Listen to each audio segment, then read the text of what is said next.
movie rankings, top 20 of 2025. I did a randomizer. Klemmer has the first pick, followed by Kenjac, Gooch, then myself, then it snakes back again, then snakes back. So 20. Everyone has 5 picks. Top 20 movies of 2025. The only movie that I have not seen that I think would be closest is Secret Agent. Seeing it later this week. So caveat on that. I'm going to say something really quick off the top about top 20 lists because I've watched a lot of these top 10 lists on YouTube podcasts last couple weeks. Something that just bothers me, and I hope we don't do this, though I'm sure we've all been victims of doing this at some point or other. People who do they'll reveal their top 3 movies, and then they'll say shit like, well, you know, some people think this, and there's some, like they mentioned detractors and negative reviews. Like, man, if you like the movie, just fucking love the movie. If that's your number 2 pick of the year, just tell me why you love the movie. I don't want to hear why, you know, some people don't care for Weapons or care for Sinners. Like, just say you like the fucking movie. I've noticed that a lot this year. It's very strange to me. It's so don't cater to the people you think don't like the movie you love. You love the movie, love the movie. So without further ado, people that love movies, what's your number 1, Klemmer? What is the number 1 movie of the year, in your opinion? Yeah, I think it's number 1 for all of us, but Gooch, and I don't think Gooch will complain too much. Marty Supreme. We talked about this in the show. Just absolutely brilliant. Takes Uncut Gems, which I thought was a fantastic movie, and I think levels up on it. You get Timothée Chalamet, which is for me one of the 2 best performances of the year. I think Jesse Plemons deserves some credit too. I know he's not going to get the Academy Award. Whatever. Chalamet's awesome. The whole cast is incredible. Kenjac, you said like No Other Choice had some of the best casting, like, and it had great casting. I think Marty Supreme was even better. And it just moves so fast. I know, and I'll do exactly what Jeff said. Don't do the detractors. I know there are some issues with maybe the dog scene just going a little long. You know what? I don't care. I think it's a great part of that movie. Because we spend more time with these characters. I could have been in that theater, and I'll be the first one to be like, some movies too long, whatever. Like, I get it. You know what? I could have spent 4 or 5 hours in that theater. I just wanted to hang out with Marty and that crew even longer. Yeah, best movie of the year. I don't think anyone will complain. Here. Yep, Marty Supreme, number 1. That'd have been my number 1 as well. Great pick. Kenjac, number 2. I'm kind of not like even torn, but there are only 2 that I even consider for the next one. I think it's probably got to be One Battle. I do think it was the most out of all of them. Like the next ones, I guess, like it's so entertaining, perfectly acted across the board from like obviously like mainstay actors like, you know, Leo and Del Toro, but also like Tiana Taylor, who's been like an on and off like multi-hyphenate actor, insanely good. Sean Penn coming out of what I feel like not like retirement, but I feel like he just hasn't been acting a ton, just coming in and being like bang and just slamming with like the best supporting actor performance of the year, and like random little Jim Downeys and new people like Chase Infinity are incredible. Like everything about it, and I think it's such a damn good movie. And man, that's one of those movie scenes like you never forget. Like kind of seeing and talking about is that the Rolling Hills scene in IMAX where like I'm watching and I'm like, am I the only one feeling this right now? And I'm like looking around and everyone's like, oh yeah, like it is. It was awesome. So I'm very comfortable doing One Battle number 2. It's a great pick. Is that everyone's second? Does everyone here have the same exact top? No, that's my 4. Sinners is number 2 for me. Yeah. Okay. Though I will say Marty Supreme, Sinners, and One Battle all the same score. So yeah. they are all technically tied. But I have to break the tie for my list. So what's your number 3, Gooch? Number 3 movie of the year. Number 3, we just talked about it. No Other Choice. That is my 3rd on the year for the reasons we've already put forth. I think it deserves to be in this conversation, and hopefully it is once we get around to award season and when more people see it. Yeah, one of the best of the year. Yeah, it's a good pick. No Other Choice lands at number 6 for me, so I do love No Other Choice. Hopefully more and more people see it. Again, not super easy to see right now because it's still in, I believe, limited release, but it is in more and more theaters. I think it's expanding in 2 weeks, like going wide. So then number 4 for me is my number 2, and that's Sinners. Sinners has stood the test of time all year long. I think Sinners is going to probably get a little bit of a late surge. I don't think it's going to win Best Picture, but I do think it's going to get a little bit of a late surge and kind of make a push against One Battle for Best Picture. It's just like the fucking atmosphere of that movie is unbelievable. The music is fantastic. Ludwig Göransson might win 10 Oscars by the time he retires one day. Like he's going to probably win again. It has probably my favorite scene of the year, the dream sequence scene inside the club, the dance hall, whatever you want to call it. The most underappreciated performance of the year from Michael B. Jordan. Played 2 fucking roles seamlessly. Just a fucking awesome movie. You just feel every bit of that movie. Yeah, amazing stuff from Ryan Coogler. I love it. Very rewatchable. I've seen it now 3 times. I've loved it every time.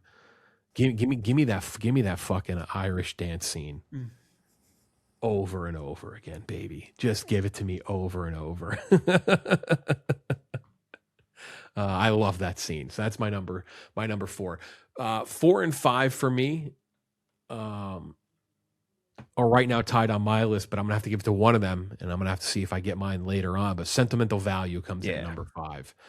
Sentimental Value, I talk about underappreciated role. This will probably end up being the more underappreciated movie in terms of like what's getting nominated for Best Picture. We'll get a Best Picture nomination. It may win an acting award. Very quietly, Skarsgård has actually crept up on Sean Penn. Sean Penn is not going to be the favorite for this award in the next week or so. It's going to be Stellan Skarsgård, which is kind of shocking, but that is what's going to happen. I don't know who Klemmer talked to. I'm working my. I don't know what he did, but he did something. But honestly, as much as I love Sean Penn, Skarsgård would be very deserving. He's very good in this movie. Though to call him supporting is a little disingenuous, but that is how this game is played. So it is what it is. That's fair. Sentimental Value in terms of movies about loss and family, just incredible. Quietly, just a movie about movie making too, which is like also fantastic. Has one of the greatest ending scenes to a movie. I don't want to go like too much hyperbole here, but I do think it's one of the best endings to a movie in the last couple years.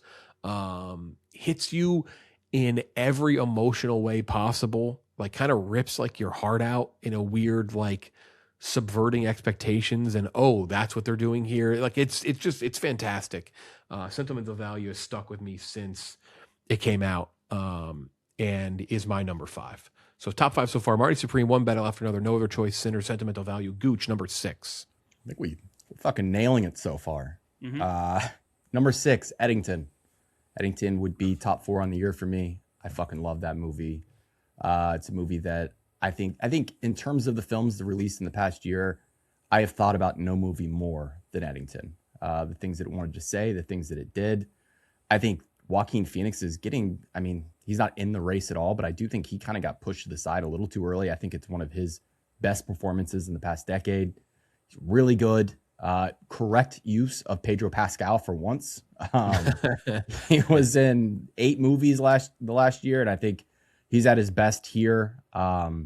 It's a movie that I know is divisive for obvious reasons, but I do think it really captured the moment of 2019, 2020, 2021 about as well as you can with 5 years distance now.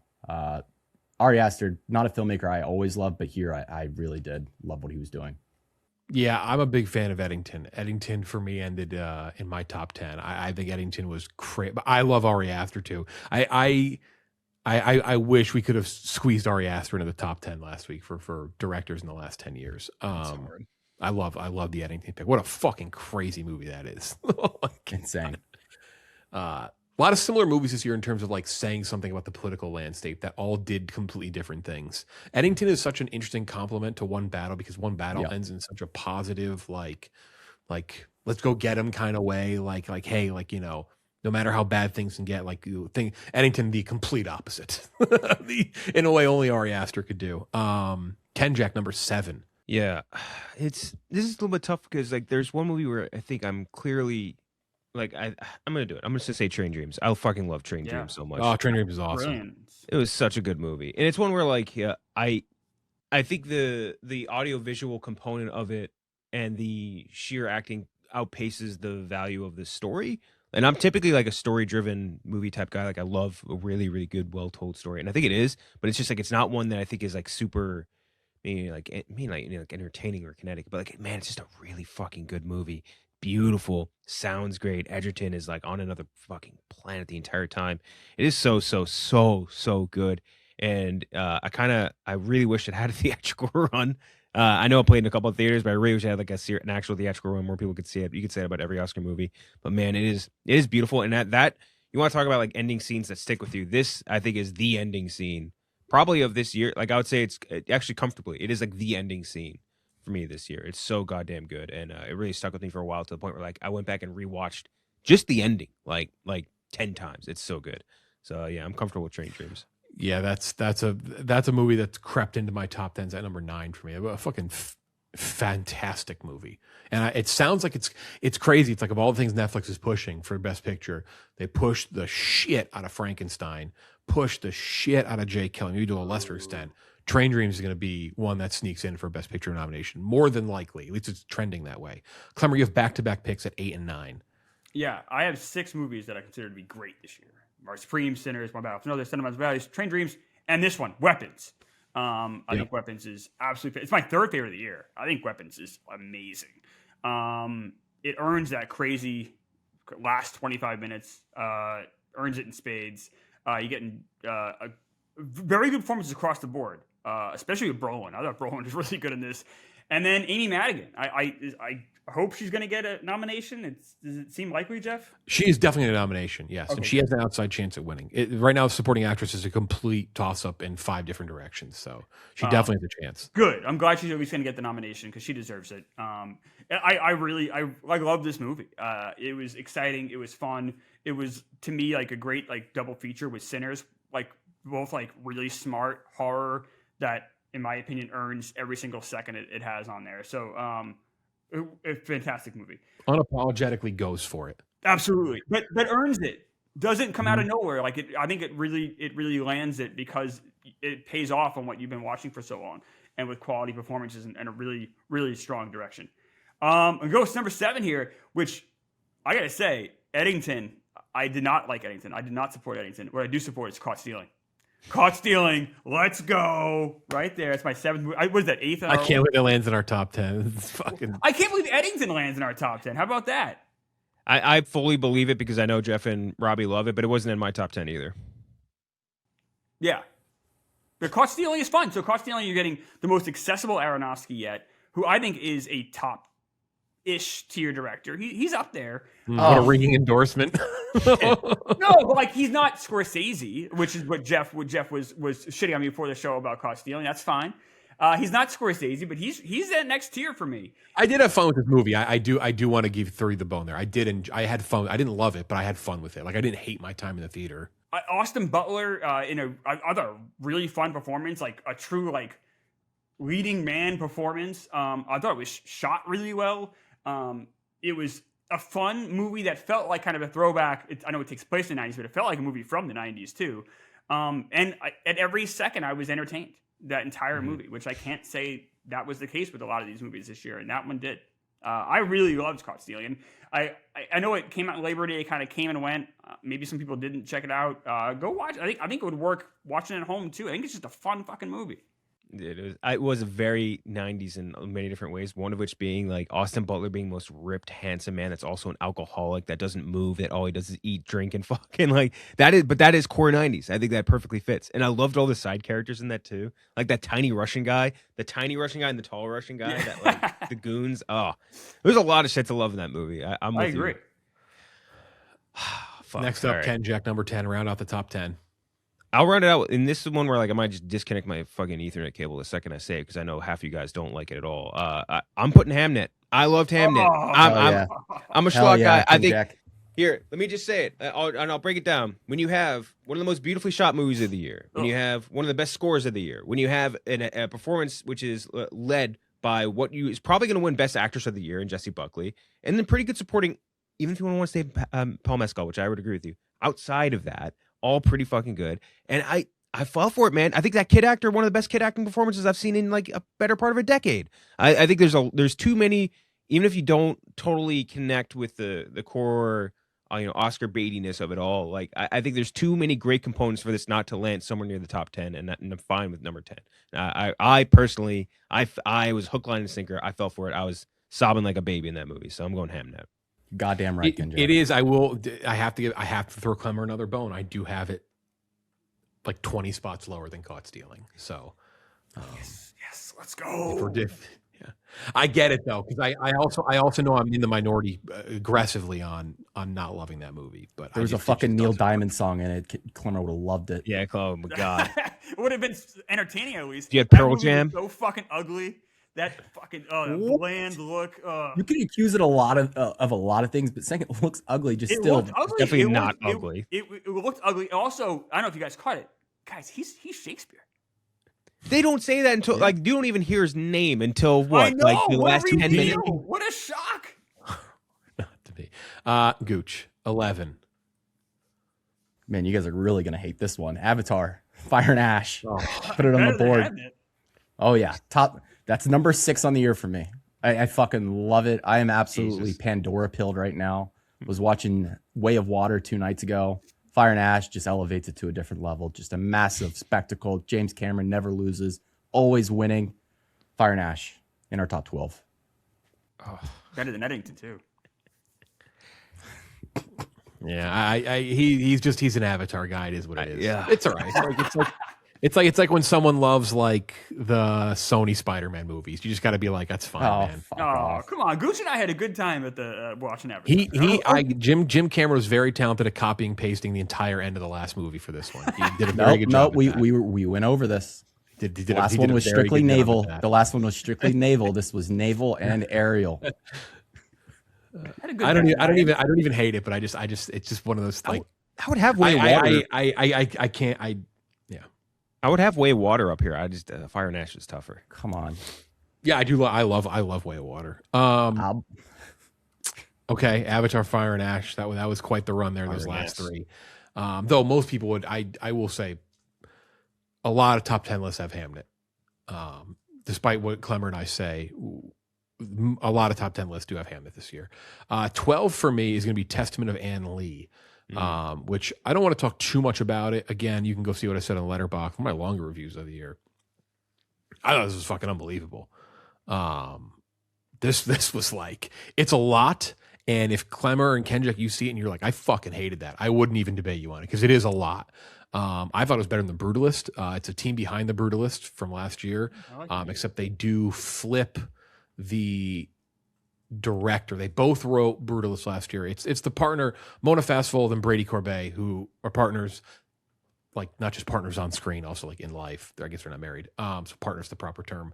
But they wrote The Brutalist. He directed Brutalist. They wrote Testament of Ann Lee. She directed it. I thought it was unbelievably ambitious. Like it went for it. It is 100% not my thing. Like it's a period piece. It's got religion, but I do fucking love musicals, and it's also a musical. Though obviously it's not like a Hugh Jackman musical. She's not like dancing around doing fucking what was the stupid circus movie? Greatest Showman. I think Amanda Seyfried is unbelievable in this movie.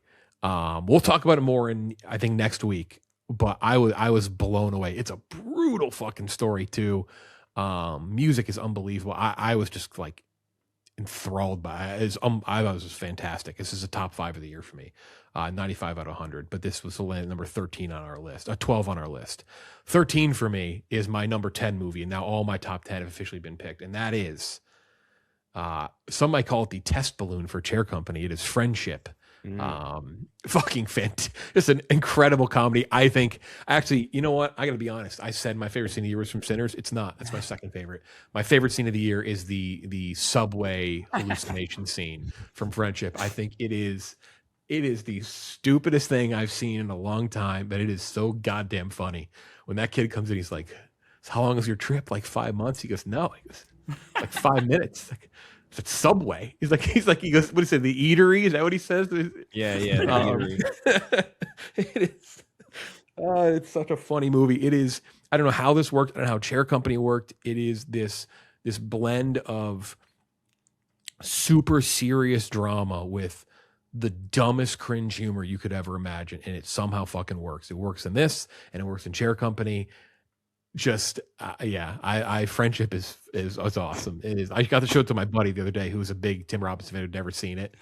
I need to watch Friendship, and he was in fucking tears for half this movie. It's so fucking funny.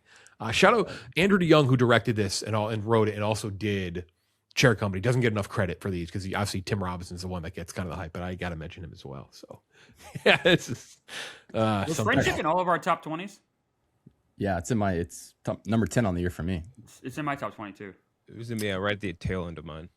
Yeah, no, man. I rewatched Fantastic it. movie. I rewatched it a couple weeks ago while I was at home, and when his stepson first kisses Kate Moss, Yeah. and he's like, "What the fuck? You guys kiss?" The Connor O'Malley Marvel outtake joke is is, one. I think, timelessly hilarious too. It's like, isn't this new Marvel? It's actually insane. Gooch 14. Number 14. We talked about Marty Supreme earlier. We're going to talk about Ronald Braunstein, other side of the coin.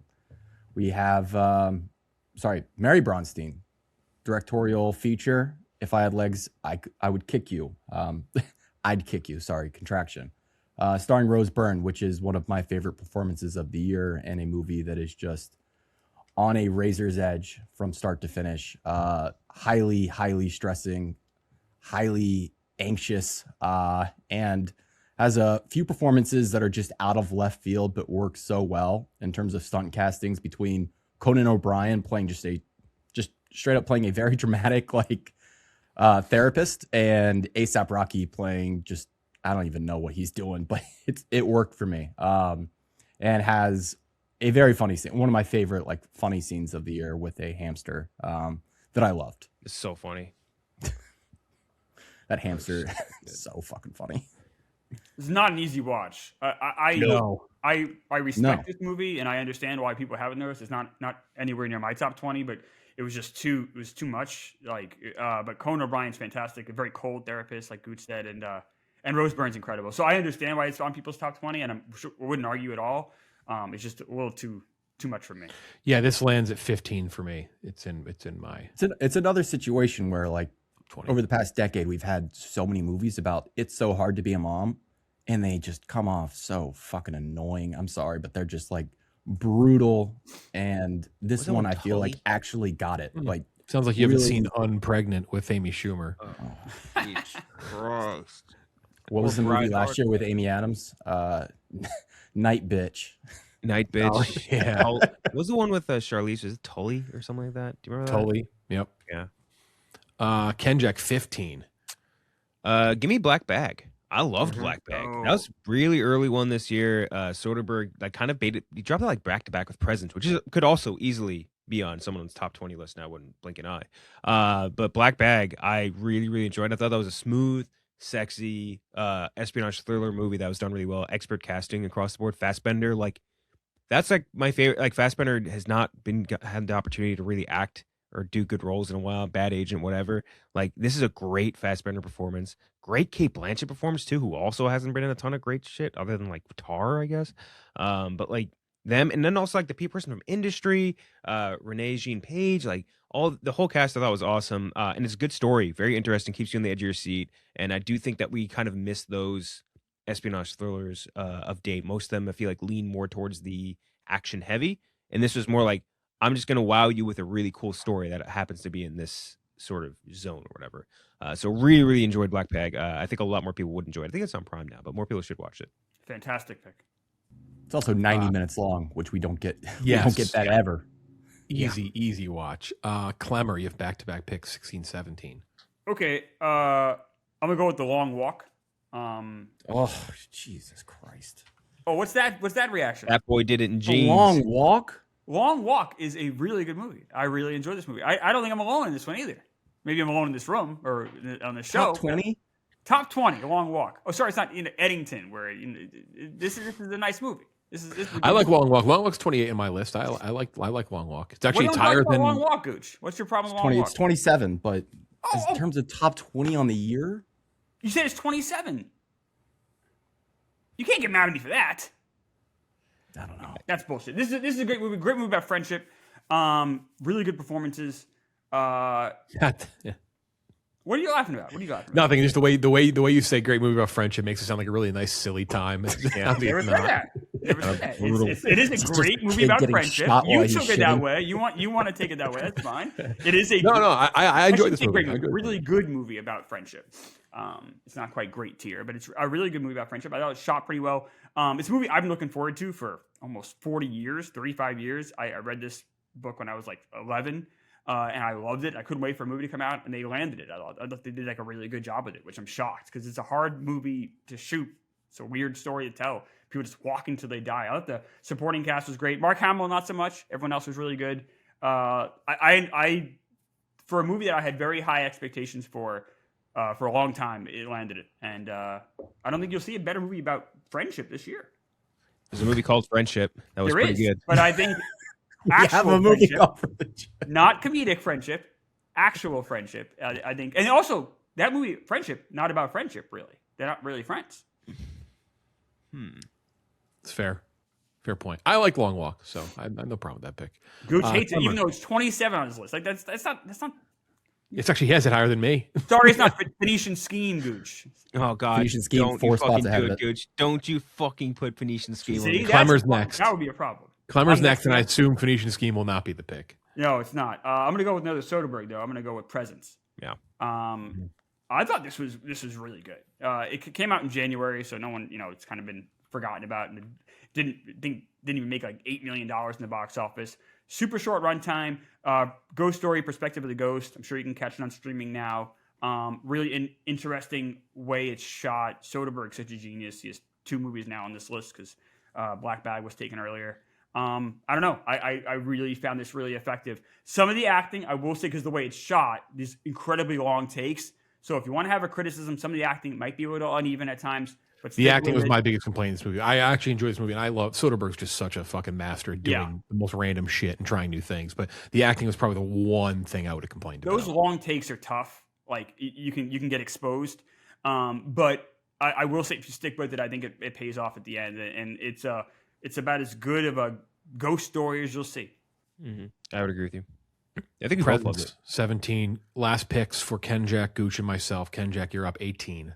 I'll go with one which I'm actually surprised you guys didn't pick it higher because I'm pretty sure all of us loved it and had it among our top grouping for a bit. Warfare. Warfare. Yeah, I'm glad you picked it because I was getting ready to maybe have to pick it as well. That's 12 for me. I love Warfare. 13 for me. Yeah, excellent movie. One of the best war movies I can remember seeing because like it's just so. It's like you really just get thrown into the threshing maw or whatever. Like get thrown into this fucking battle and all you do is live it out with them. And I think that these actors, when they first announced that cast, I was definitely a little like. I don't know if I need to see Noah Centineo battling it out with Charles Melton, like all these like very like young adult actor or young adult movie actor guys, like the kissing booth ass actors doing a warfare movie. And man, they were awesome. Like all of them, top to bottom, were great. Cosmo Jarvis, holy shit, dude, this guy's on. He's about to be like one of the bigger names in Hollywood. I know obviously he's down in like Odyssey and stuff like that, but like man, he's going to be one of the top names coming up soon. I thought it was excellent. I thought you get a very unique perspective on it, thankfully, because you get like a Garland eye as a director and a writer, right? Which was one of the better minds in the business. But then you also had a real life Navy SEAL who was in that battle, co-directing it with him. So you get a way more unique look at it. I thought it was just fantastic. Really like not edge of your seat's the wrong way to put it, but like heartbreaking in a lot of ways that like guys had to go through that. And it was horrifying. And this is funny in retrospect, thinking about how when the movie was being like marketed, all like the TikTok people were like, this is Iraq war propaganda. This is going to be propaganda for their military. It's like, it could not be further from the truth. No, like you watch that movie thinking I want to do that. Your brain is broken because it is brutal, and man, is it good. I loved Warfare. Really good pick. Was in my top 15. Came at 12 for me. I'm glad somebody took it before it came back to me. Gooch, second to last pick. I'm surprised this fell as low as it did. I'm surprised you did not take this, Klemmer, for how much you love the Jesse Plemons performance at the center of it, and that's Begonia. I have a 15. It just the ending lost me, but okay, still really good. Great pick. That's understandable. It is a very big swing kind of ending that I see why people are mixed on it. And it's one that I've gone back and forth on myself, but I've landed on the positive side of things. I think it is a little bit of a victim of like Yorgos at his peak, and especially Yorgos with Emma Stone. We've seen better products from them, but I still think this is just fantastic. And the performances at the center of it are really the big draw for me. Like, I think that every time, and it's most of the movie, every time you have an interaction between Plemons and Emma Stone, they are just dynamite. It is fireworks on screen, and stuff that I've enjoyed. I've seen it 3 times actually. enjoyed going back to the theater to see multiple times. Really loved Begonia. Yeah, the ending is definitely divisive with a lot of intent. I like the ending because I think it's the only way they could really go. I've heard some people say they think it maybe potentially undoes a lot of like what they're trying to say, but I also think I don't think it does. I think it's just kind of the way you interpret it. But I love Begonia. Begonia for me was 13. So I'm gonna skip over my number 11, which I still have. It was just an accident. I'm gonna skip over Superman at 14, Wake Up Dead Man at 15, 20 years later at 16, and everyone here seems to have a pick that everyone kind of scoffed at. So I'm going to go to a movie that I actually saw with Chris Klemmer at number 20, which I have been stunned watching on YouTube this past week. Every top 10 list I could see, this has landed at number 1 or 2 on half of the videos I've watched. And that is F1, baby. Yeah. Brad Pitt and F1. Hey, you know what? I've liked it more since I first saw it. I got it, by the way. Is valid. I've said it 900 times on here. Shout out Apple for releasing a physical copy of this in 4K. It looks unbelievable. Yes, it's corny. What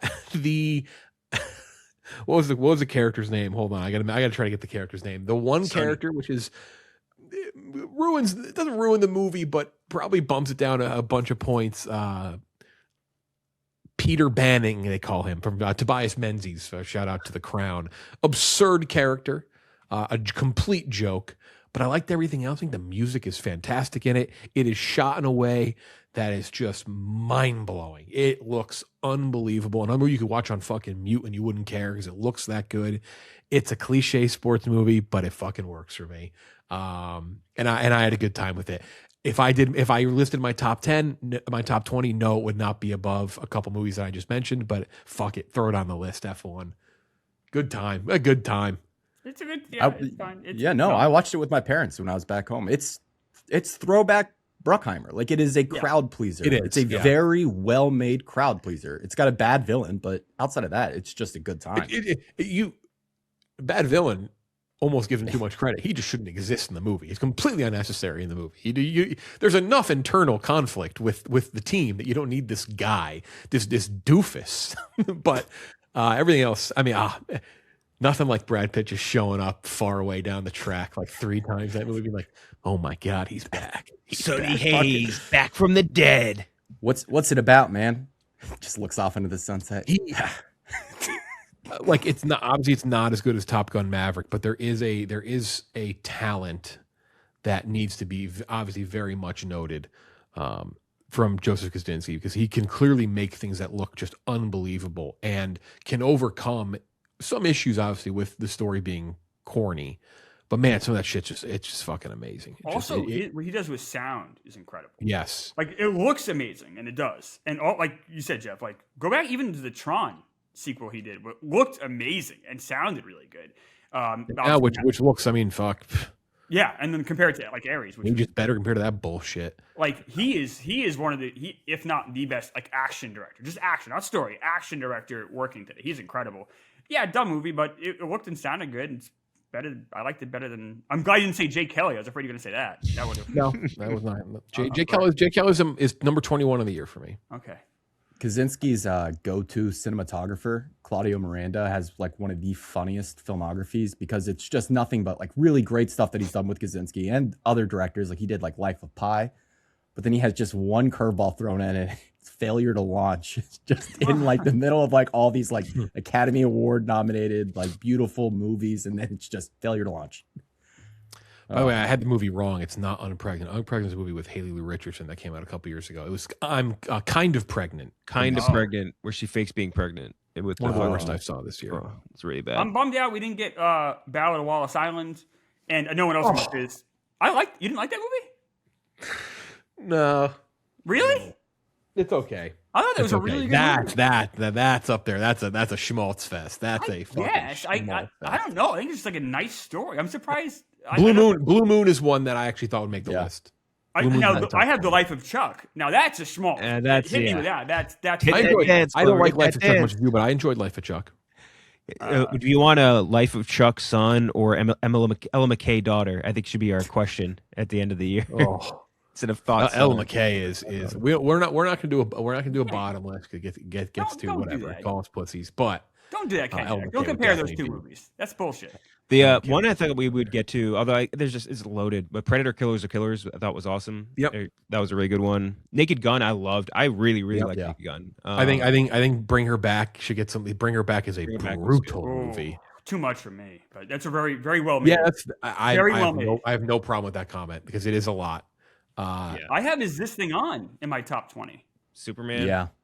I'd have to Did you think guys about see Is This Thing On? Has everyone seen that We'll, yet? we'll talk more, but we're reviewing it next week. I don't want to say All too right. much. I did not like Is This Thing On as much as you guys did. Oh, I love it. I think I'm seeing it again this week. I enjoyed it. There's a lot of it, and I enjoyed though. Where is 28 years later for y'all? Because it came out It was so right early. there, like 16 for me. 18, It's in my top 20. Okay, yeah, no, it's all right, 15 21. for me. I gotta Yeah. rewatch, man. It was so good. No Mission just how the- Impossible on anyone's list. Nope. It was I like- still like that movie. I had a good time, but Yeah. that's 39 for me. I have it 19th. I have 22. And Superman, you skipped over, Jeff. I think we all agree Superman could have. Superman's 14 for me. Superman best comic movie of the year for me. The problem with Superman is that I think there were other spectacle movies that were just better, and that's where it just kind of falls out of this top 20. Like if I'm going to choose some of these spectacles to put in, Superman is like just outside. It's like fourth. Like I have F1 up ahead of it, Avatar 3 ahead of it, 28 years later ahead of it. Like these big movies. Superman's great though. I really liked it. Superman is definitely better than Avatar. Gooch would have liked Superman more if he had a sex tail coming out of the back of his Yeah. cape. He's an A alien Helu? on A a foreign Helu? land. They're called Helus. Don't lie, Gooch Jeff. would be- You Gooch want would to be in a character Helu. like Gooch should be in character like the Disney employees were when you go up to them and you ask about Avatar. They say, "Oh, you mean the documentary?" They're so in character in that park. Here you want to. Did you see this one, Klemmer? Bob Trevino likes it with. No, I didn't. It didn't. It wasn't 1,000. John Leguizamo. I really enjoyed that movie. One shout out. It is the worst on many people's list, War of the Worlds, but the true worst movie of the year was In the Lost Lands. Thank you. In the Lost Lands as well. Because War of the Worlds has this mystique to it that it will be a movie that people remember because it's so stupid and so bad. But In the Lost Lands is, I'm moving that as my worst of the year because you know what, War of the Worlds has at least a redeeming quality. In the Lost Lands is so fucking bad. In the It Lost also, Lands it was like a trying. disaster production. Like it was made like 5 years ago in COVID, and like they had to do it over Zoom. Like You're gonna find out if he can make a good movie without those restrictions when we sit down and we watch Mercy in IMAX 3D. Which right. That looks like a movie made for 3D, by the way, because it's got like screens. I watched the trailer in the Avatar before Avatar, and like the screens like pop up in front of you because it's like just Chris Pratt sitting in a fucking chair talking to Rebecca Ferguson. You have 90 minutes. It looks insane. Odd enough the length of a film. You have 90 minutes to prove your innocence. Timur Bekmambetov, unbelievable career. Directed Wanted, the Curve the Bullet movie. I think I saw him beat up McGregor once. Directed Abraham Lincoln, Vampire Hunter. Directed the Ben-Hur remake in 2016, which cost $9 billion to make. With shit. So, Jeff, we agree In the Lost Lands is the worst thing we've seen. Did you guys see Bride Hard? Yeah. Oh yeah, Brightheart was terrible. That's my second worst. That was the secret agent one with Rebel Wilson, right? That was Correct. horrible. Yeah, Brideheart's up there. Brideheart. Oh, I see, Jeff. You give it 1 star on the letterbox. The problem with mine is you like. I'll tell you what. You know what? One of the worst things I saw this year that has weight to it because there's some things that are so small. It's like it's terrible, but kind of is what it is. One that actually is not small. Shout out Star Trek Section 31. Oh my God. On Paramount Plus, it has Michelle Yeoh in it. It is so bad. Also, a Jamie Lee Curtis cameo. They try to do like Suicide Squad Star Trek. It is horrendous. Jamie Lee Curtis Terrible. cameos. You know what's horrible? Woman in the Yard. Oh I have yeah, the- Woman that in was the Yard was good, bad. I hated that fuck. I fucking I like it was like I was offended by it. Like, Woman in the Yard didn't say this outwardly, but Woman in the Yard kind of implied that suicide was the right way for the character. Oh wait, No. Suicide is the solution to grief. It does. Yeah, it was. Yes. we also forgot another Simple Favor, which is probably that actually should be talked about more as being that was one unbelievably bad. I cannot believe that was a sequel to a movie as decent as A Simple Favor. Yeah. I'll tell you one movie that probably is like from a technical standpoint not as bad as these movies we're talking about, but when I think about it, I'm just filled with like anger. That's Honey Don't. Oh, Honey Don't. Oh with yeah. Mark. That That movie I'm pissed looking me at off, man. it's bottom 10 on the year for me, and I think I should go even lower with it. Like it really makes me mad just even looking at the poster. Another fake one, Fountain of Youth, the Guy Ritchie one with with what's called Emily Blunt and Office Jim. Oh yeah. You know what? I'll end on a positive. I'll tell you what. If we were to do, we talked about Chair Company. If we were to do my favorite things or best things I saw all year long, you know what's top 5 for me is fucking Andor. Yeah, Andor season 2 was unbelievable. Oh, what Andor? Take out the Star Wars. One of the best political thrillers you'll ever watch. Andor season 2. It is so fucking good. It is. I was very happy to see a bunch of top 10 lists this year for just TV and movies that ended up there. Andor is fucking incredible. you know, I just forgot about. There's a movie that Klemmer talked about very glowingly. I remember early in the year, and I'm surprised that in retrospect you didn't get it into your top 10. Wolfman. The Wolfman has jumper cables in the movie. That is wild. And I went in that movie expecting. I was like, oh, this could be good. Yeah, I thought it might be good as well. It was. I think I have it. It's bottom 12 for me of the year out of 169 movies. Like that's how bad it is. Love Hurts also is horrible. Love Hurts. Horrible movie. Opus. That's we could do like a whole list on bummers because like Opus would be a bummer for sure. Definitely. I think, like you said, Honey Don't would be a big bummer. Like you expect something out of it. Oh, yeah. Well, I mean, I can't say bummer because it's exactly as what I expected. Phoenician Scheme, bummer. Phoenician Scheme, bummer. There is highest to lowest. So I want to do our version of this next week. We don't have to do a full list. We don't want to copy them, but I want to do like our top 5 because I'm curious what it is. Because eventually we're going to do our top 50 of the century so far. But rewatchables. Bill Simmons did his. It's the most fascinating list I've ever seen released on Twitter. Because if you don't know the context of it, people get really angry. Bill Simmons did his top 50 most rewatched movies of the last 25 years. Massive emphasis on rewatched. It's basically Excel sheet sort by highest value. Like that's basically what it is. And he says that. But it's just like it's the most Bill Simmons thing I've ever heard.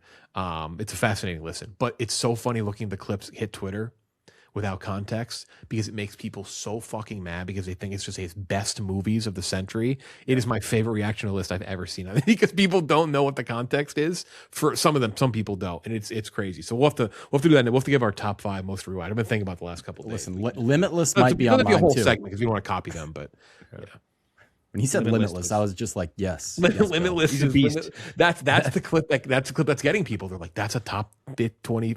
But that's what because he mentioned he's like, a lot of them he's watched with his family. So it's like, some of these movies like, I won't spoil the list. It's definitely, I know they're the number 1 is that reason. I saw that. Yeah, I'm going to put a major air quotes competitor. We're not a competitor rewatchables, but I won't spoil the list if you want to listen, but it's fascinating. It's fascinating listen. Limitless was a big time. That's a Joe Ballin's pick right there. He loves Limitless. Limitless is Limitless, yeah. God. Anyway, shout out El McKay. That's the big takeaway from our best movies of 2025 takeaway.